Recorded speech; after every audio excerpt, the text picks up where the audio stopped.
bana poto bana partout bana monde entier balobi site ya munene BTV 3 danger kotikala danger pe kano kotikala kano. Fidèles téléspectateurs Balandia BTV 3, bienvenue dans votre émission Écho de partout. Et allez vous présenter par Arlette Ovundi Sitaniangi, Mikler, La Grâce et Frata. Oh, appelé ce qui biso bongo privilège, ya kozala bongo invité. Azali bongo invité, elle a pu céder son plateau à votre humble servante Christy qui est la patronne. Bongo lelo tokolobela bongo comment les femmes doivent entretenir leur environnement. Ndengenini moi c'est akoiko bongisa nzinga na ndengenini moi si akoiko bongisa na bandeko na akoiko bongisa na ba proche na ye. Bongo je m'en vais sans plus tarder pour ne pas monopoliser la parole, la dire bonjour. Bonjour Arlette. Bonjour Priscille, la patronne. Comment vous allez? Vraiment, ça va très bien par la grâce de Dieu, tout doucement comme on le dit, mais sinon ça va. Ok, sinon ça va. En tout cas, toko zala bongo na moi le bongo kolobela maman likambo na biso zali comment est-ce que une femme doivent comment est-ce que les femmes doivent entretenir leur environnement, leur milieu. Et bongo tolim toyeba femme azanani. Femme, mon concept femme ezanini. Vraiment, merci pour la parole, Nayo. Merci à vous, fidèles téléspectateurs. Oh, Lelo Bomoni qui nous a vraiment invités dans le plateau et pas à Christy Toluka.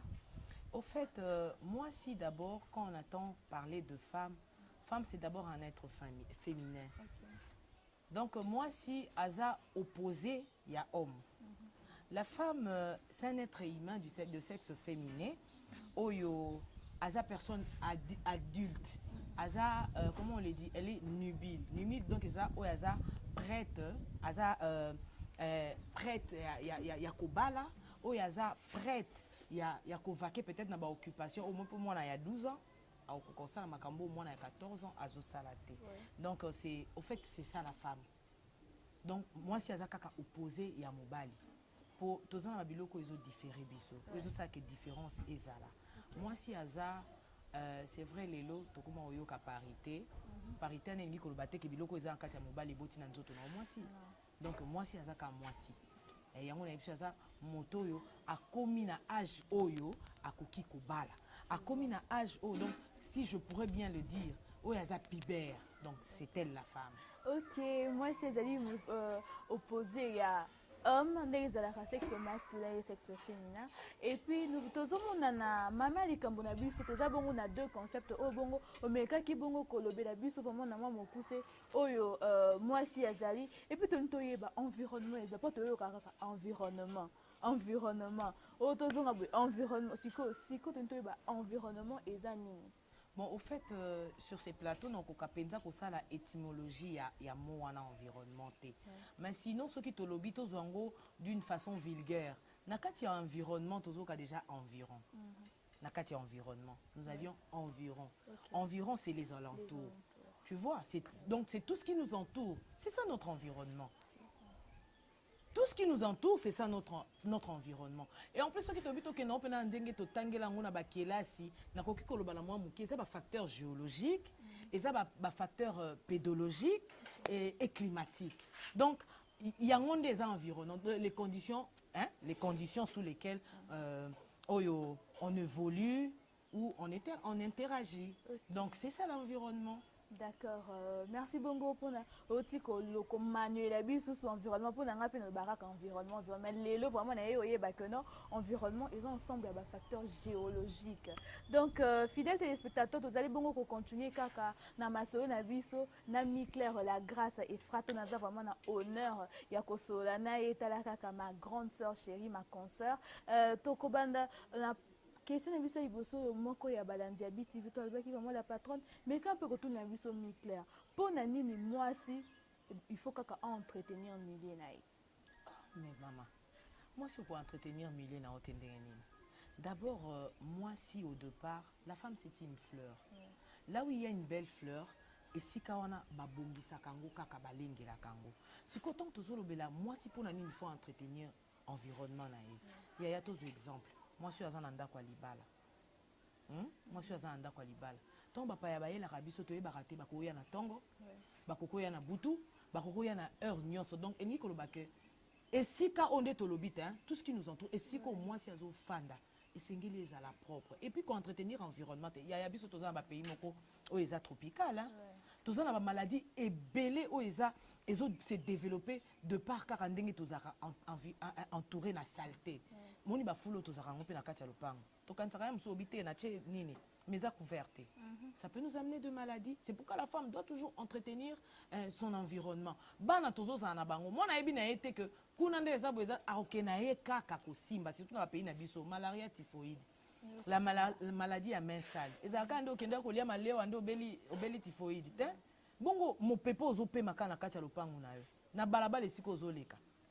Tala lelo moi c'est quoi entretenir environnement ne pourquoi. Zo ba caniveau na biso a ya Congo en tout cas bo excusenga. Ba caniveau de comme ba grande poubelle. Bango moko nano gouvernement na biso nano toza nango ba koma ceux ba tindi ba toi ke ko timo la terrasse salite ngo bazu ba chango be pembeni. Mbula soki botie sani. Siko na kati wana. Maladi ezozo nani? Ka yo na ngai. Siko ngalo kwa na za mwasi lokola yo. Ta esika nazali, au moins esika nazali. Ceux qui n'a bandi déjà pour la charité bien ordonnée commence par soi-même. Avant na bima na balabala, faut na banana esika nazali. Esika nazali il fait à la propre, il fait à la péto de façon que naza la paix exempté na ba maladie ou ekoki ko ya lelo lobby. Toujours comme on a pu quand on environnement ezali aux alentours place de Zovanda. Mais ndenge ni moi si à quoi entretenir place à Zovanda. Je sais pas, il y a des mécanismes parce que tout le monde a kaka que non, mutaye kaka komboli pas à sango quelque part. Mais comment faire pour que moi si à kokabongo ko protéger ou bien ko entretenir et place au Yazovanda? Il y a le bango na je crois que je l'ai dit précédemment, la réponse nanga précédente. Dans la monineti entretien il y a environnement et pas à moi si environnement et pas à moi si ezakaka esika azovanda te environnement à moi si eza montina mbeto na opeza environnement là parce que c'est ça t'entoure aussi ton lit c'est ton environnement ta cuisine c'est ton environnement et ya cuisine na yo eza environnement na yo balabala na yo eza environnement na yo ça t'entoure aussi mais c'est quoi qu'est-ce qu'il faut faire au moni lelo nous avions un problème. Les femmes ne savent pas. Moi, je me dis toujours que même mon corps aussi, c'est mon environnement. Parce que je vis avec une femme mariée qui se réveille peut-être à 9h. Moi, je suis à Libala, à la mouki 9h. Tant à la mouki 9h, on sous-entend que moi, si nous sommes à la mouki, et l'eau quoi li bosso à salaka, et zalaka tako sukola nzoto mubimbate. Na yambwa simba biloko batu bakolia to bisale lo ezana kati andako. Babenga ngo demi-terrain. Akobeta demi-terrain. Hein? Vraiment, on a lingi kokenango, moi, ninité. Et le quoi liboso, a kena à côté, a beti demi-terrain. Donc, cela veut dire que Marie-Jeanne très propre. Aye, abando simba bilo na ye nandaku, abando sala musala na ye. Tango kumona ki asili si musala na ye ya liboso. Po exemple, ba mibali musu ba liaka bilo rote au moins c'est alambi a sukolite. Ba oliate. Asisi makambu na ye bongo siko ya sukoli ake wenze na etango ya elambi po lelo boye na yebi ke bato beli balobaka moi si fois suko aka 2 fois ou 2 fois non moi c'est koko sukola autant de fois qu'elle en a besoin autant de fois tanga monique siko nde na vandi boye mupaya moko akokota na solo na ya makala ake olungwa so ya makala ti bon na yebi te peut-être na ba poto kuna bango ba hiver ba kuma banga mali en tout cas na yebi te ka ozo parfait fou mais ke ba parfait pe ce que sangani na solo muso ekoma ko indisposé. Moi si na kati anda ko ata soki ozana bana ya mike lelo to monaka ngana bongisaka susu ate po bano basi ba lembi singai soki na zwe loko na zongi si bango ba longolaka mais non les enfants aussi on les éduque par rapport à l'environnement il faut yebisa mwana ata za na 4 ans ata za na 3 ans oyebisi na ndako to yambaka bapa il faut expliquer à l'enfant n'aimez pas ça ici parce que quelqu'un pourra venir on va nous traiter de saleté. Oh, ce qui olongoli oche awa to et puis moi ozo betaye ko betate ko betaye obeti po bomaye non tu peux donner juste une petite gifle à comprendre que gifle na zui eza po na déplacer kopo ezalaka na chango kuna kopo ezana droite na tient à gauche prochainement ton azana kopo na maboko maman avait dit que je ne mette pas ici je mette là-bas ça c'est aussi entretenir son environnement et là mususu eza lopango bisika to vandaka moni lelo ay to kuma vanda na ba cour commune na kati ya lopango moko tokoza ata 40 hein na kati ya lopango moko eza ba réalité to vivre lelo na gouvernement biso ya point donc na kati ya lopango moko tokovanda ata 40 lopango na tongo normalement tokombaka lopango obimi na tongo okombi lopango na bongo salite okangisi ya yo otiki mpeka na kwa ndengo lobi non mundela facilita biso tâche basela biso ba sac poubelle soki baseli oza na sac poubelle te bongo biso moko ba sachet ba 100 francs ezalaka mama tango sa provision il faut prévoir pe ba sachet au prévoir ba sachet na yo tango kangisi salite na yo otie na kati ya sachet mais ba chasser ngo yango na nani ministre ya industrie apekisi yango le but que non ba chasser ezoko bebisa engumba ya Kinshasa donc désormais plus de chasser et comme ikutu koso ba moni kozo teka chasser ba kokanga yo mais ça pe kaka ba chasser ngo pe kaka ya te Christo za na pe batute makambo bandela na mboko eze beleza ka sachet beaucoup non to boyi te zo chasalte bon ya sachet ku farate pour se continue na mabele ku farate mais na minute oyo ezane makabo to ko bandela te sachet te ya kulu na kuto azo kotelo na kata lupangu nozo sengena pardon pour vivre en paix à côté lo asimbi li chete wana ba monite ba bandela biso kana sachet entre parenthèses comprenez mon émotion fidèle téléspectateur OK bon OK ce que retient na sachet te quand même tous moi petit saut hein comment je peux dire bac poubelle bac poubelle ils à la couvert la saleté exposera ngote tango sisi kokomba to sisi kolamba ndenge biso penza en tout cas ngana zaka na bokoko mingi na kati nanga mama nanga ebisango mo net biso atoliaka na biso ba chanchar soki na sisi ko sala chanchar nangai na zuyango na égoutté donc na longoli mai na fini saleté wana ya kati na fini yango mai na ziongo na tina kati ya sachet biso to za chance olamba na bambabula prends ça mets ça sous le brasier tu okoma pourquoi ndongo zoke na kolamba ana ezozika c'est calciné nango ozu yango obwaki na kati ya poubelle bo fini kit to na batu baleka ka matiti na tongo to futa combien so moi saleté ngo eza nango ya ebelete moi 300 francs ou quoi qui cite ça ce n'est pas entretenir son environnement. Oui, fidèles téléspectateurs, toujours na masolo na biso ya comment entretenir, comment une femme doit entretenir milieu naie, doit environnement na bisika oya azovanda. Et puis motuna oyezo ça vraiment pas si mi clair, toujours mona basi ebele parce que entretien ezaka kate bisika tozovanda ka ndenge lobby, ote ko évoquer le comment ko ezaki vraiment pertinente même na ndaku na libala il faut peu entretenir. Et toujours mona mabala ebele je dis ebele oyo lelo moni ke babela ba moninga bali sepela mais lobby to moni bango na ba commune de senga divorce. Pourquoi? Parce que la femme ne sait pas entretenir sa maison. Li conjugal naie ayebi vraiment ko entretenir yango te. Eza du yani. Eza du éducation. Ça va de l'éducation. Tokola na banda ko balakisaka biso ndeni batandaka mbetu bayebisaka tant mwana okola. Nous notre bon excusez-moi d'être un peu ou soit na lobela mingi maman nanga parce que c'est celle qui a fait de moi ce que je suis aujourd'hui. Moi quand j'étais na ba jeune âge nanga, ma mère me disait toujours soki o lamu ki eloko aliboso bagumbaka dra o fini kaki o zwimbetu na yo o dresser yango kitoko soki non o changer drap o dresser yango bien o zwi dra na yo oyo fini kaki o gumbi o tia yango na likolo ya oreiller na yo bongisi kitoko wana tozaki mikie lelo oyo soki basi ebele baza na ba problème ayaya boza na ba problème tendeni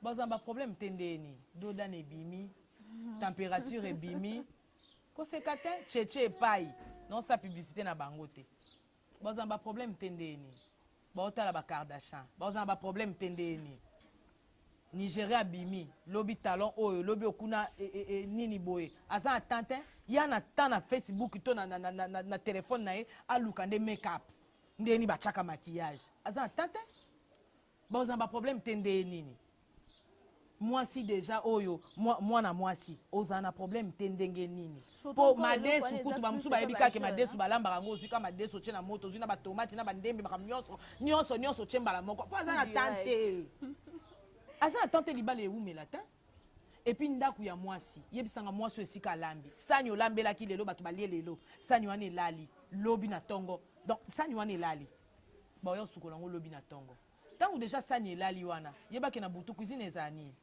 papa pasi ya wuti kuna wuti na ba pression na ya wuti na ba makamune na mutu esi elekeli azolukela ngo solution azoyeba te aya kota bo ayoki so mwa mabe ale yo ano beleli obite baselinga kisi pas kingandi or et pas kingandi wana soka kei ya kenda ne kuna kuti penza bazui ah papa tu es là tango koti kabo sur la désodorisant zo pepa déjà papa oka ke ba neur ezaki tendu et komi relaxé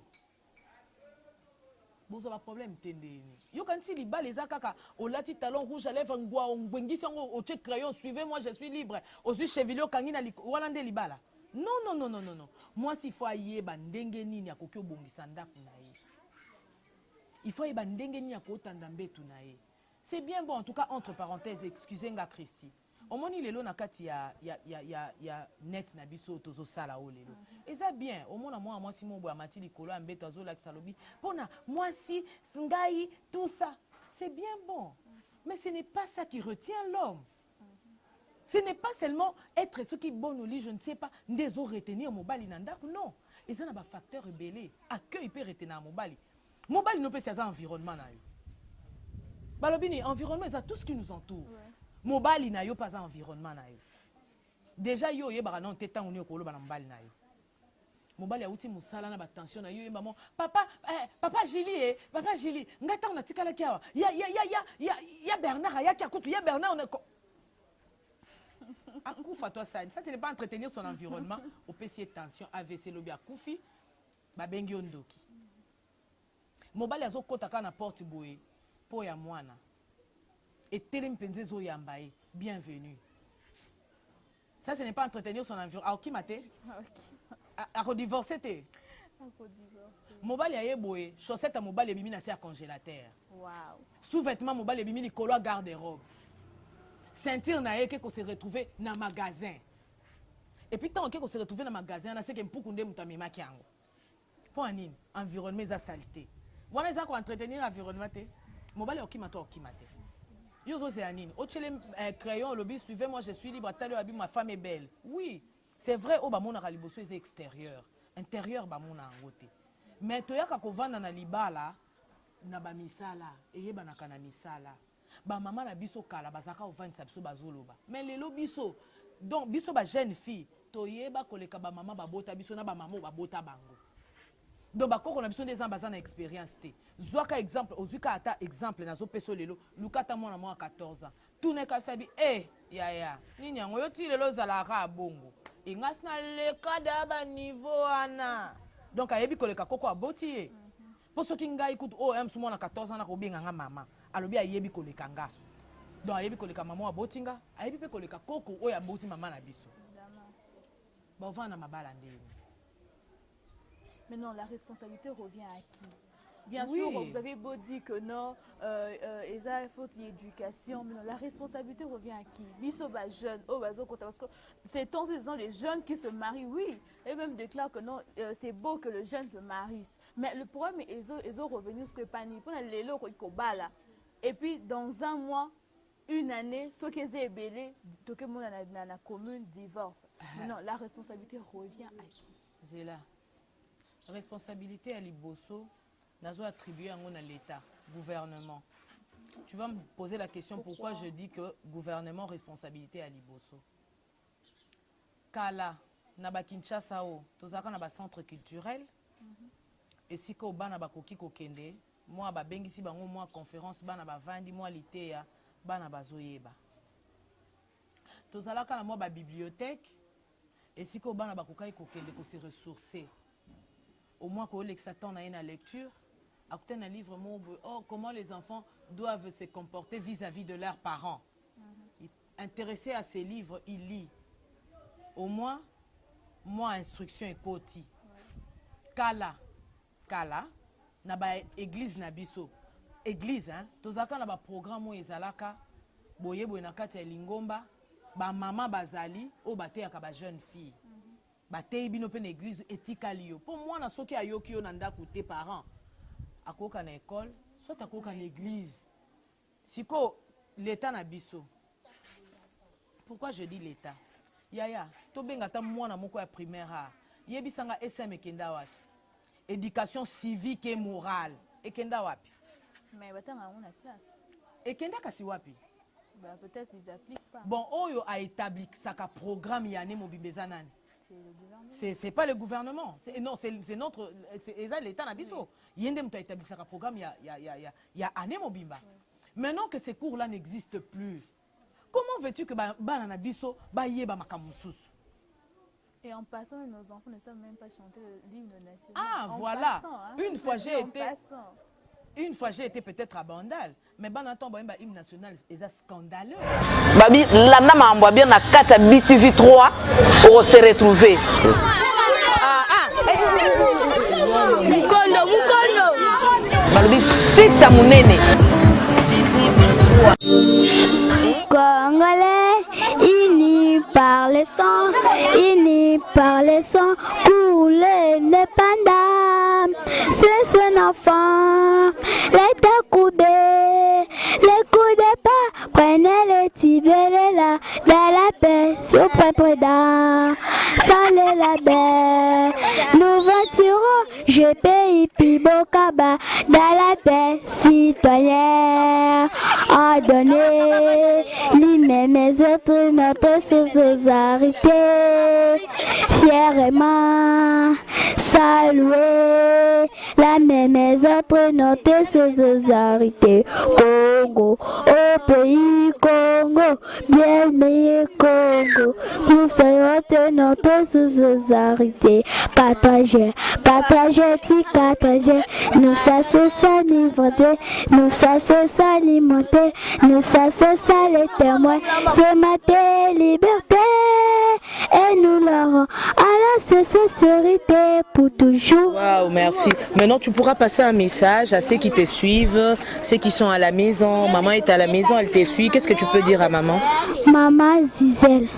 Tu lui dis quoi? Tu dis quoi à maman Gisèle? Oui. Tu dis quoi à maman Gisèle? Tu passes un message? Bonjour maman Gisèle. Bonjour papa Pépé. Bonjour mon petite sœur Gracia. Bonjour mon grande sœur Yarit. Bonjour mon grande sœur Ya Joyce. Bonjour mon grande sœur Ya Christivi. Ok. Bonjour. Beaucoup, merci. Danger, danger, cano. Est-ce que vous connaissez le nom du ministre de l'EPSP? C'est lui qui s'occupe de vous. C'est lui qui s'occupe des écoles, de l'éducation. Vous connaissez son nom? Il s'appelle comment? Il s'appelle comment? Kimbuta. Ah, c'est lui le ministre de l'EPSP, hein? Il s'appelle comment? Kabila Kabagne. Oh là là! Il s'appelle comment? Ah. Il s'appelle comment le ministre de l'EPSP? Il s'appelle Steve Mbika.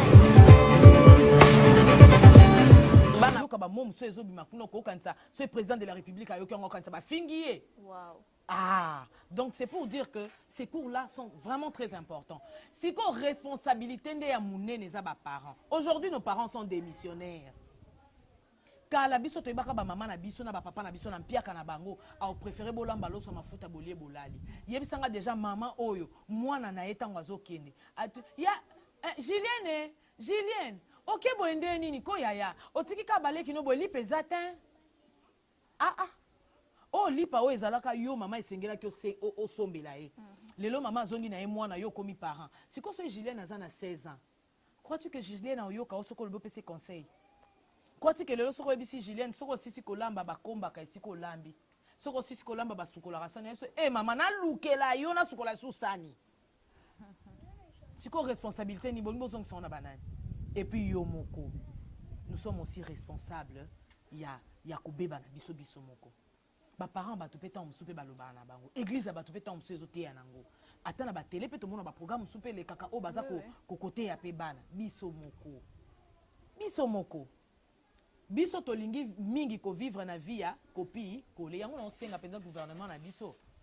Ba meka un peu ko revoir côté ba film nigérien. Soit il faut battre ya ba film nini il faut battre la bana. Mais à l'époque ils aki bongo que au mona bana banda ko landa ba film mais une fois par semaine, on a battu film, on a battu surtout qu'on se réunit. Donc comme il y a un monde numérique, eux ils ont dit que non, faut dans moi Kardashian. Eux ils ont quand même, les gens ne comprennent pas que bon bazar la manière la bango qu'on vit, bazar la bango on a bango, et ils font ce qu'ils peuvent faire. Toi d'abord tu es à la maison chez toi à tu vis d'abord à Kinshasa, aux autres dans la cour commune, ou pour, pour manger un pain de 200 francs, c'est tout un problème, mais tu veux imiter les Européens. En tout cas, je veux vraiment te rejoindre côté le gouvernement est vraiment un peu comme ça, côté il y a revoir un peu film nini côté là surtout programme novelas surtout wana et so demander surtout jeunesse congolaise. Tous les culture africaine et c'est perdu. Nous avons fait vraiment du copie-coller. Pire européen, donc made in Europa. Donc c'est vraiment regrettable. Mi-clair, un peu les conséquences. Oh, il y a mauvais entretien. Ça amène quoi cette mauvais entretien? Les conséquences, il y a mauvais entretien. Premièrement, d'abord, au niveau rural. Hein, niveau rural, oui, ça, balabala, ndaku, tout ça. Ça nous amène déjà de maladies. Je t'ai dit, surtout que biso ba etoza na ba pays moko eza tropical, to développera moi makambo ebele. Lelo oyo Ebola eye. Ebola wana ezaka ate que non parce que 11e édition. Ebola ye wana ye. To meka un peu ko bongisa. Ebola akoti na Kinshasa po batondisela ki biso ba foule partout. Foule koma ki ata liboso ya palais du peuple. Koma nango pe foule. Et comment peut fouler comment on peut liboso à présidence foule pe zaki nango foule zaki nango pe ata liboso ya primature foule zaki nango donc on a déjà me rappelé maladie. Deuxième chose c'est que conséquence moko eza outaki ko évoquer ngo tout à l'heure ils appellent divorce ils appellent l'une de conséquences o ekoki ko ya soki mwasi ayebi ko entretenir environnement na yete.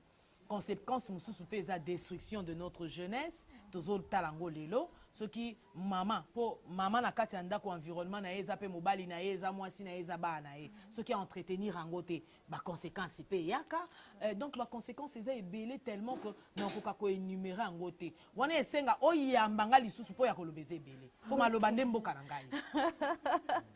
Oui, fidèles téléspectateurs, tozo kende kaka na ko chuter na émission na biso. Je suis sûr que ça ya soukate mais ça ka ne bandé. Donc ça va donner la première édition de Yangoyo où tu comment les femmes doivent entretenir leur environnement. Et bon, que faire pour pallier ce problème? Que faire pour n'akobongi son environnement? Que faire pour que divorce na cause moi ça c'est parce que son environnement n'a été créé divorce y a mobile mais ça bon bakabwana. Que faire pour pallier vraiment ce fléau où il y a mauvais entretien? Il y a na ba église comment na ba mama bizaleli o biso ba mama sembola biso ba mama simba bendele biso ba mama soki pepa ben je ne sais pas en tout cas. Il y en a plein. Pour pallier à ces problèmes, naebite za moi passi pour nous étions sur ces tengami pour nous redresser en honte likam. Mais ils en ont pas capacité. Tous en a ba association oyo et était à Kabasi, hein, ba association ezali obaté à Rabasi. Une femme qui a la volonté peut-être il y a qu'au changer paix. Autant soit landine kana mukuse. Ouazana na volonté à changer. Akoluka sika moko boito mama moko amukolo nzamba sana ebiso grâce. Ba mama bazali o bavanda rapenza vandi boye mama talanga likambu nanga eza boye a témoin nanga na moni obongisa pe côté mbetu na moni obongisa pe côté boye tala environnement eza pe ba semeki na yo environnement eza pe boye omoni moi likambu ngo ezo sa moi kokita. Pona ba jeune fille o bazoya sikoyo éducation à la vie. Pour en la kaka, pour n'attendre kala. Moi j'ai eu ça en deuxième, hein? En deuxième c'est au fait. Oh Dieu merci, au moins toi tu as eu la chance d'avoir ces cours. Maintenant na yebi ke ba professeur à éducation à la vie, ezaka bana biso bazape na balabala. Bango ba yebi koleka biso na yebi ça que tout à l'heure ba yebi koleka ba maman biso ba yebi koleka ba koko na biso. Ce sont aussi des initiateurs au pe bakoki msusu ko aider pe biso na ba programme ango ya côté ya pe ba. Mais moi je vois que pire aussi entre biso entre les parents, il y a trop de tabous en fait. Tabou de l'équipe. Voilà, vraiment merci. Maman akobandi sa mwana ya bakoyebisa ba quatre vérités exactes. Ya moi so ba maman bongo feza ka ba biso. Oh mais na yebiso. Je t'ai dit, moi je n'ai pas foi aux yeux pour dire à ma soeur ou à ma fille que voilà, si tu fais ça, c'est comme ça. Pour au moins, fidèles téléspectateurs, comprenez, aux Habit TV3, kobanga kapo, hein? Donc, il faut que ba maman loko abiso. Ça aussi, ils ont mis ma banane na mabunga.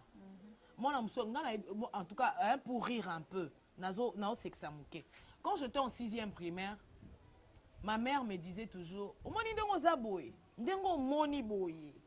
Ce qui a omeki ko tout anana mo amobali aux usines. Alors ils a qui scandale. Si ko voisin nangai ya ban, moi na mobali. Je viens à l'école, j'étais en tout cas au bout de mon bon là, je ne voulais même pas que Simba ta ko Simba ngai. Les jours où il a oublié et puis il ne m'a même pas touché. C'était que ma cartable nabiso ezaki ensemble. Il a confondu, non, c'est moi qui ai confondu. Nazu cartable naie, yé, c'est quoi azu akanya liboko abi, donne-moi mon cartable. Aïe aïe. J'ai pleuré, il fallait appeler le directeur, c'était à Maloul à l'époque. Il fallait appeler le directeur, il fallait appeler 2 sœurs pour me faire comprendre que non, les Arabes nabo inga kakao maman abiso alobaki. Et je viens à la maison la 26 maman abiso ngabi maman. Tant on a vendu dans la classe, c'est quoi moi qu'est-ce que Asimbi na yenga ngazi na ngazemi. On a BTV3, bana poto bana partout. Polinga bongo ti. Donc tu vois, et ça que le message avait été mal donné et puis moi je l'ai mal compris. Donc le parent doit être vraiment, il faut pas ouvert na bana bango. Yebisa mwana na maman au moniteur aux aboyés keba. Ezate ke ote so mwambali ya simbiote obi soki osangisi nzoto na mwana mobali na ndengo zabo lobi inge mwana so comprendre omoni ndengo zabo soki omoni tongo etani kota na douche ya sukola po okoya ko développer solo ça va. Ezate que moi je suis pasteur. Oh yoza pasteur Adana Eve siko tango nzamba bengana bango nzamba lobi ke note Adana Eve po bozaka ka Adana Eve yango bobimi. Balobi nini Adana Eve va comprendre que Bible écoute Bible o ba pasteur ba saïla que lobi va comprendre que baza bolumbu et l'ingelo ba que initiateur d'abord éducation à la vie à liboso za nzambe o ya tanga kabilo na biloko na kombo na weza na nzambe siko so biso to tangi yango eza mabe et loko zo boma yango ba maman boza la penza vraiment je demande à toutes les mamans soyez ouvertes na bana na bino webisaka bana na bino eloko ne loko ndenge sengeli ko ebisete ke omoni nini wana mwana pa okende a lukango pe pa muninga ni mwa mwasa ke lukango pa muninga ni mwa mbali mama so abaki omoni nini wana nini yango ezaka nini mwa mbali pe olala accès nini yango mususu a l'accès ko nini yango ya bien ya forme nango mwana baby c'est ça. Oui, fidèles téléspectateurs, comprenez que nous sommes presque à la fin. Alors, merci à Elvis Bronzac, notre boss. C'est lui qui nous permet de vendre et de sous ce sujet. Parce que ça rappelle que ça pour informer la population. Excusez-moi.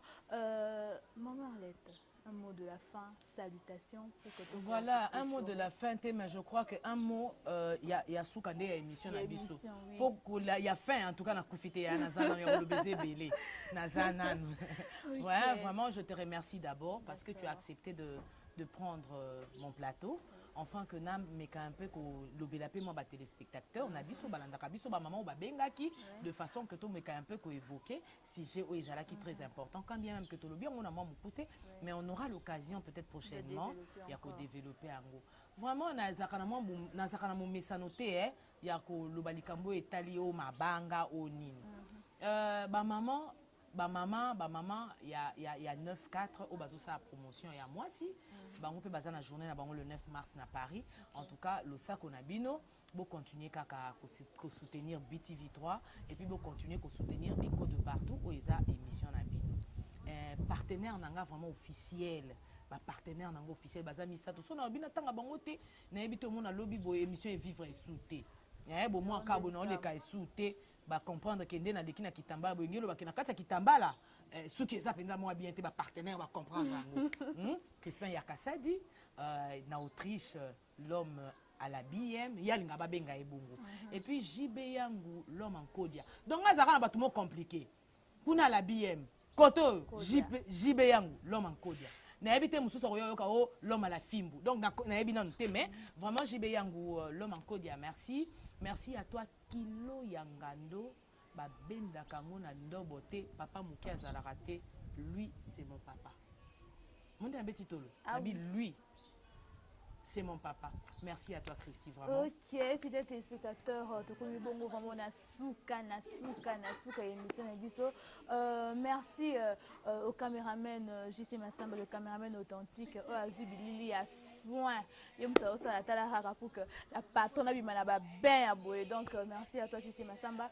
Merci à Arlette Vondi. C'est délai qui a un plateau dans la fidèles téléspectateurs. C'est délai dans des plateaux. Donc, merci à toi, Arlette Vondi. Mais merci à Hugues et Mama.